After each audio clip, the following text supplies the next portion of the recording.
Hi, this is Dr. Bob, your teacher, and welcome to this YouTube theater history lecture. I bet you're glad to be watching it in your pajamas and not watching it in class. My special thanks to my producer, Cal Harris, for spending his time with me this afternoon getting this information. Thanks, Cal. So we're going to finish talking about the French Renaissance, and you're going to be able to enjoy it in the comfort of your own room. And basically, we're going to start today talking about how did people judge the quality of the plays. A lot of what you're going to hear today is a repeat of everything that we have already talked about when we talked about the Le Cid controversy. The French Academy of Languages, as you know, sought to regularize and improve French literature. And so they laid down rules, most commonly referred to as the neoclassic rules. The first concept behind that is the concept of verisimilitude, which we've already discussed. And if you want a little further definition, what you should know is that verisimilitude meant that the events of a play, the activities and actions and reactions of characters must occur as they could, not necessarily did, appear in real life. The playwright perfects the actions so the play is morally uplifting, and you would never do or say anything that would surprise an audience.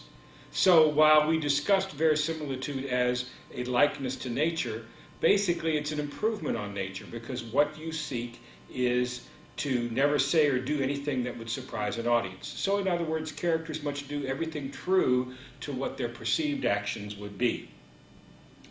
The properties of plays should contain the following ideas: that all plays must not offend the sensibilities of the audience. In other words, they should not shock you. 2, they should be morally uplifting, which means that they should elevate your morals. 3, you must not include any violence on stage. And if you remember our summary of Le Cid, there were several battles and deaths which never occurred off stage. They went off stage and they came back on. Also, there was a defeat of the Moors at the river in the course of the play. And last but not least, the characters and actions of the play must occur as they could, not did, appear in real life. Characters must always behave appropriately, and that's the concept, to repeat one, of decorum. And last but not least, we can remember the 3 unities of time, place, and action. Must occur within a 24-hour time period, must occur in one location, and there must not be any subplots. So basically, the neoclassic rules were the standards by which the qualities of plays were judged. Without question, the most popular plays of the time were Molière's comedies, and they were written pretty much according to those rules. There were 3 playwrights of note that are worth remembering, and those 3 playwrights are Corneille, Racine, and Molière. And I think that if you look over my shoulder there and I move out of the way, you can see the spelling of those, and they're not very difficult, and you'll also find those gentlemen's names in your book. If you've not read that chapter in the book, I would suggest that you do that, because it will flesh out your knowledge. Let me tell you a little bit about Racine. He was the son of a wealthy lawyer and followed in his father's career. He wrote a comedy, Melite, excuse the pronunciation if it's incorrect, and his early comedies attracted the attention of Cardinal Richelieu, and he was invited to join the Society of 5 Authors, who were commissioned to write plays for the Cardinal's entertainment.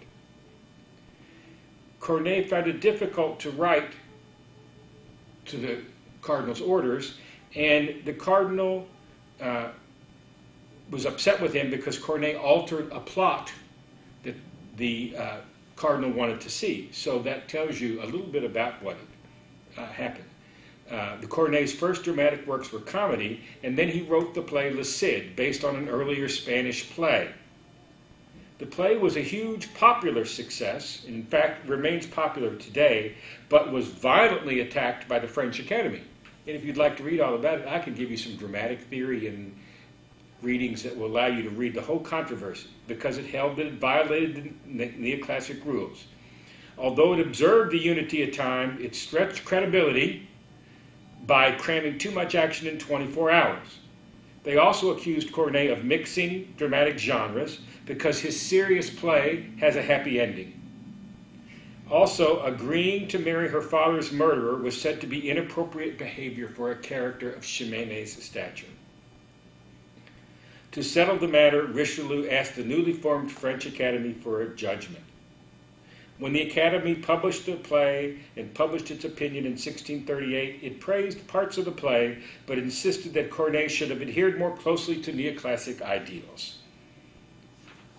Another great playwright of the time was Jean Racine, who wrote the plays Berenice and Phèdre. And he showed an extraordinary ability to create dramatic tension. By compressing dramatic action, Racine increases the pressure on the chief character, who is usually trying to reconcile some driving passion with honor, devotion, and duty. He was a strict neoclassicist, and he struck very, very closely to those neoclassic rules. Some say, and Wilson and Goldfarb say particularly, that his plays parallels the strictness of his upbringing. He was orphaned at age 4, raised by his grandparents and then by his aunt, who was in a convent. She enrolled the boy in the convent school where he received an excellent but strict and austere education. In 1658, he went to Paris. He became a lawyer and spent much of his time with literary groups. In 1660, he published an ode on the marriage of Louis XVI and began to concentrate on his literary career. Racine was determined to succeed as a playwright and was constantly plotting and intriguing. He made many enemies. Molière gave the first performance of his works and advice and encouragement, but Racine transferred one of his plays from Molière's troupe to a rival company and also persuaded his mistress to leave Molière and join the rival group, and he was severely criticized. He did, however, have the support of the court and the king's mistress and did not hesitate to use their influence.